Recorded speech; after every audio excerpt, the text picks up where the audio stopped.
Merci François pour cette question. Et il est vrai que j'ai hésité à parler de ce sujet, tellement ce dernier reste sensible pour la plupart des êtres humains. Avant de révéler la parole des maîtres ascensionnés sur cet aspect de la vie humaine, je souhaiterais apporter ma réflexion personnelle, et cela n'engage que moi. Cela n'aura échappé à personne, il y a aujourd'hui une hypersexualisation du monde occidental. Le sexe est partout. Les médias, la télévision, le nombre astronomique de films pornographiques chaque mois sur les chaînes privées, les suggestions permanentes des autres films et séries, la publicité télévisuelle et l'affichage dans les rues, Internet et l'accessibilité à la pornographie en quelques clics de souris, ce qui est d'ailleurs fortement dommageable pour les jeunes, les jeux vidéo, etc. La liste serait longue, tellement les suggestions sexuelles nous connectent en permanence aux instincts les plus bas de l'être humain. Ne nous racontons pas d'histoire. Cela est une véritable prison mentale qui enferme l'homme dans une conscience limitée qui ne lui permettra en aucun cas d'atteindre une certaine hauteur spirituelle, une libération merveilleuse des sens au profit d'un bonheur sans nom. Il est en effet bon de comprendre que si la frustration n'est pas une voie spirituelle, car elle provoque de la tension et des fantasmes, la sexualité, comme elle est vécue aujourd'hui, ne l'est pas non plus et ne le sera jamais. Lorsque l'homme moyen, écrasé par toute cette masse d'informations sexuelles, voit une femme, que voit-il réellement aujourd'hui? Le fond ou la forme? La beauté intérieure, la grâce merveilleuse de la féminité dans sa plus belle expression spirituelle? Ou simplement un objet de fantasme à consommer des yeux sans restriction? L'inverse serait tout autant valable, à savoir le regard d'une femme sur le corps d'un homme. La pureté, la beauté intérieure, la noblesse des sentiments, la hauteur des pensées est un idéal que chacun et chacune devrait s'efforcer de cultiver chaque jour. Bien entendu, l'éther est aujourd'hui saturé de toutes sortes d'impuretés, de milliards de formes pensées sexuelles et destructives, et même une personne saine devra être vigilante toute son existence terrestre, si elle ne souhaite pas être attirée dans les bras des forces obscures du bas astral. Comprenez bien que je ne parle pas de combat, ou encore de frustration sexuelle, pour une personne qui souhaiterait vivre cela dans le respect, la tendresse et l'amour de l'autre, mais simplement de se préserver par son travail de lumière intérieure de toute cette masse de fantasmes qui est actuellement omniprésente dans l'atmosphère terrestre. Si une personne avait la capacité de lire les pensées de ceux et celles qui lui font face, je puis vous dire que cette dernière serait ébahie d'en lire le contenu. Bien sûr, il n'y a pas de généralité, et il reste quelques personnes saines qui ne placent pas leur attention sur cela, mais ces personnes sont de plus en plus rares et peu représentatives d'un monde qui nous vend du sexe du matin au soir. Sachez que d'après une étude américaine réalisée par des chercheurs de l'Ohio State University et menée auprès d'étudiants âgés de 18 à 25 ans, les hommes penseraient au sexe environ 34 fois par jour et les femmes environ 18 fois par jour. Tout cela est bien entendu entretenu en permanence par des images suggestives et répétitives comme décrit précédemment. Sans vouloir focaliser l'attention des personnes sur cela, peu d'entre elles ont conscience de toute l'organisation des forces obscures pour retenir l'être humain de s'émanciper de la maya dans laquelle il baigne. Rappelez-vous Mara, qui présente à Bouddha ses filles séductrices lors de son processus d'illumination. Il est si aisé d'attirer l'homme vers les bas-fonds en le connectant au sexe dans son utilisation la moins noble. Les lobbies du sexe l'ont parfaitement compris, et engrange des milliards de dollars chaque année sur l'un des commerces les plus rentables jamais organisés sur cette planète. Et la plupart des personnes, gorgées dès le plus jeune âge par cette dérive funeste, finissent par glorifier et se complaire dans ce modèle de perversité dans laquelle il n'y a aucun amour véritable. Maintenant, ceux et celles qui se frustrent de vivre leurs besoins ne le devraient pas, bien entendu. L'authentique voie spirituelle n'est pas une voie de combat intérieur, de frustration et de tension. La paix devrait rayonner en chaque cœur, ce qui signifie qu'en fonction où se situe une personne dans son processus évolutif, elle devrait respecter ses besoins en les vivant cependant avec le plus d'amour possible, de douceur et de respect de son partenaire. Sachez cependant que le véritable amour n'a rien à voir avec la sexualité. L'amour, avec un grand A, se manifeste par une immense bienveillance pour son prochain. C'est un sentiment si pur et si puissant, venant du cœur de sa présence, son moi supérieur, teinté de bonté, de douceur, de générosité et de désintéressement. L'amour, c'est l'expression de toutes les vertus divines, baignant chaque chose dans une bienveillance rare et parfumée, accompagnée d'une grande pureté de sentiments. Nous ne pouvons d'ailleurs, dans une conscience tridimensionnelle, avoir une idée précise de la grandeur incommensurable de l'amour dans toutes ses expressions. N'oublions pas qu'à un niveau cosmique, c'est l'amour qui est la source même de tout ce qui est. C'est pour cela que la sexualité, même si l'on doit être humble avec ses possibilités et faire des compromis pour garder son équilibre, est bien peu de choses face à la grandeur du véritable amour.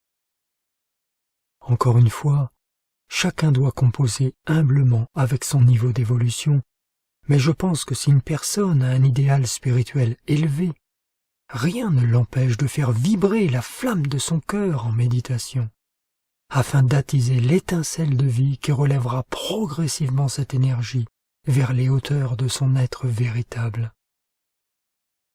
Bien sûr, rien ne doit être forcé, et cela doit être librement consenti.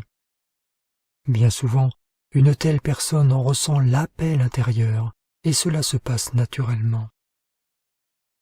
D'autre part, chacun devra, à mon humble avis, entraîner son attention sur des choses élevées. Vous ne pouvez espérer avancer sur votre chemin si vous laissez vagabonder votre attention sur des choses rabaissantes ou discordantes. La lumière est pure, belle, élevée. Alors essayons, pour ceux et celles qui en ont le souhait, de nous rapprocher autant que possible de cette lumière immuable qui vibre en nous, en détournant notre attention de ce qui ne lui ressemble pas. Il ne s'agit pas de s'enfermer dans sa tour d'ivoire, mais simplement de s'entraîner à diriger son attention vers sa présence et vers ce qui nous élève. Cela n'est pas si simple en ce monde, il est vrai, mais ce n'est que par cet effort conscient que notre être s'élèvera à nouveau vers les hauteurs de sa propre présence. Voici maintenant quelques extraits des paroles des maîtres ascensionnés sur ce sujet, pris au hasard des livres de la collection blanche. Dans le livre « La présence magique », le maître ascensionné Saint-Germain nous dit ceci. « Je vais maintenant vous donner l'explication de la loi qui vous permettra d'illuminer, d'ascensionner le corps physique et d'exprimer la complète souveraineté, la victoire et la liberté des maîtres ascensionnés. La semence dans l'homme et la femme n'est destinée qu'à la fonction sacrée de créer un corps qui permettra à une autre âme de venir dans une incorporation physique. En dehors de l'acte de procréation, la glorieuse lumière dans le corps doit être élevée vers le sommet de la tête et employée à exprimer l'adoration envers la puissante présence Ayam. Dans ce cas, par l'élévation des pensées et des sentiments, on est capable de faire œuvre créatrice au niveau mental, par des idées glorieuses, un idéal artistique, de la musique, des découvertes, de la recherche, de la création de beauté et d'harmonie de toutes sortes, en rendant un service qui bénit toute l'humanité et par voie de conséquence, l'individu qui le rend. Au lieu d'être gaspillé par des sensations sexuelles et d'autres excès qui rendent le corps décrépit, avachi, infirme, la face ridée, les yeux ternes, le cerveau inactif, la vue et l'ouïe défectueuse et la mémoire défaillante, la merveilleuse essence de vie donnée par Dieu, l'admirable lumière liquide, devrait être correctement employée dans une activité créatrice, idéaliste, admirable. Par de tels accomplissements, et dans un tel état de conscience constructif, le corps physique resterait éternellement jeune et beau, le cerveau et les facultés vifs, alertes et actifs, et toute l'expression physique deviendrait l'image et la ressemblance du Dieu vivant, le véritable temple du Très-Haut. Voici un autre extrait du même livre par le maître Saint-Germain. Si cette essence de vie est dirigée au centre créateur pour la jouissance sexuelle, au lieu d'être employée pour créer une possibilité d'incorporation pour notre âme, le processus de désintégration du corps physique est commencé, et l'on est entré dans la voie d'autodissolution du corps. Les opinions humaines qui contredisent cela sont sans valeur. Il s'agit de l'inévitable, inexorable loi qui régit l'incorporation physique, et personne dans l'univers ne peut la changer. C'est le motif principal de ce qui est appelé mort.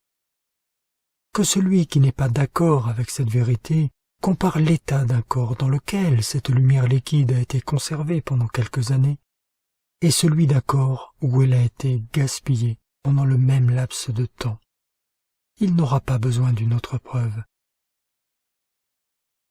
La conservation de cette lumière liquide électronique et son élévation consciente par l'adoration de la puissante présence ayam et par le pouvoir mental contrôlant l'attention est la voie de la perfection. Elle est sûre, saine et raisonnable. Il ne peut en résulter que l'harmonie et des effets constructifs pour le mental, le corps et le monde de l'individu. Il ne s'agit pas ici d'un système de répression par le pouvoir de la volonté humaine. Cela est et sera toujours désastreux. En créant un barrage pour cette énergie hautement concentrée, tout en la refoulant vers un point sur lequel les pensées, le sentiment et la suggestion se reportent en secret, il se produit nécessairement une explosion quelconque. Cette méthode n'a jamais été l'application de l'enseignement originel spirituel de quiconque connaît et comprend réellement la vérité et la loi dont il est question. Voici maintenant un extrait du livre des appels et décrets. Savez-vous que dans l'énergie sexuelle que l'humanité gaspille se trouvent force, courage et confiance? Ceux qui gaspillent cette énergie deviennent craintifs, faibles, méfiants et soupçonneux. La force sinistre ayant pris de l'emprise sur certains individus et organismes a essayé de faire croire à l'humanité que l'activité sexuelle était permise pour l'amusement et qu'on pouvait l'user ainsi et néanmoins atteindre la perfection. Cela est faux et tragique pour l'humanité. Je vous dis cela avec le pouvoir et la radiation dont je dispose. Si le désir sexuel est fort en vous, ne le combattez jamais, mais dites simplement « Puissante présence ayam, remplace ce désir par ta satisfaction et ta perfection. » Répétez cet appel et continuez à vivre avec sérénité, et un jour vous constaterez que le désir est dissous. Il est permis d'employer l'activité sexuelle pour la procréation, même si l'on a atteint un haut degré de réalisation spirituelle, mais c'est le gaspillage de cette énergie qui est tragique. Et voici un dernier extrait des Leçons essentielles, volume 3. Quand la forme externe est devenue trop discordante, la vie se libère d'elle-même.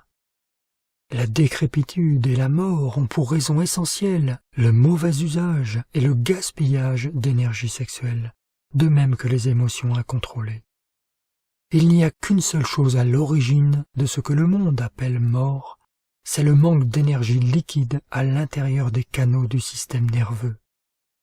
La lumière est le pouvoir assurant la cohésion des atomes constituant le corps de chair. Cette lumière liquide appartient à la puissante présence Ayam et ne provient que d'elle.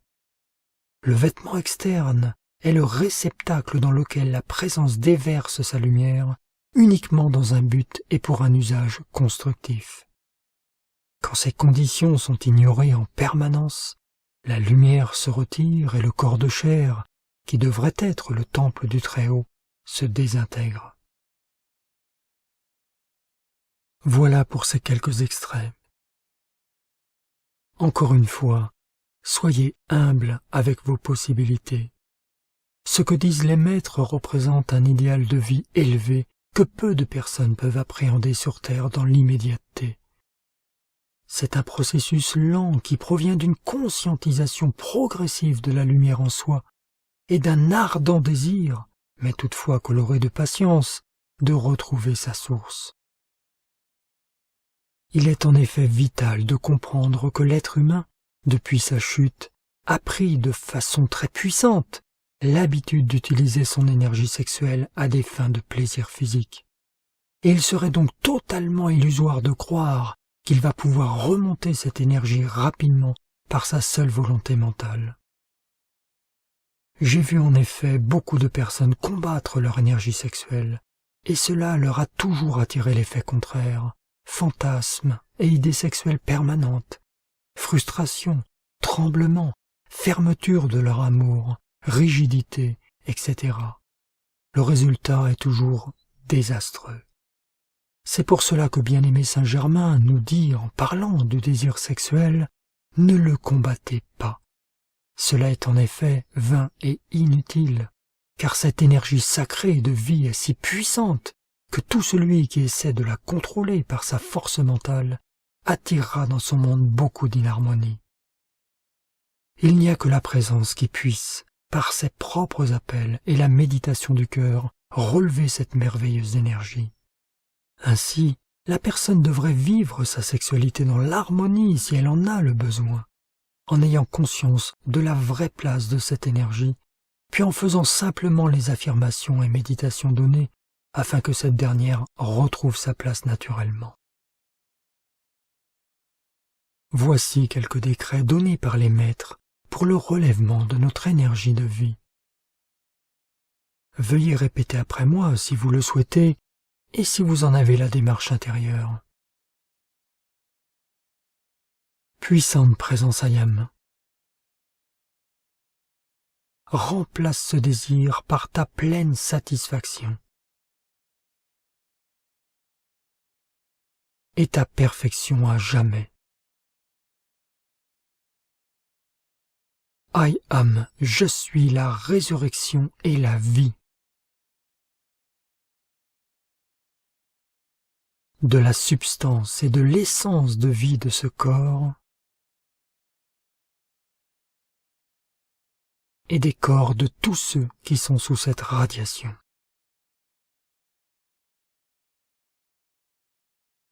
Ayam, je suis la présence gouvernant cette énergie. Et je suis le pouvoir qui la ressuscite et la transmute. Et cette activité est permanente. Ayam, je suis la présence accomplissant cela. Et c'est fait maintenant. Car l'activité divine est instantanée.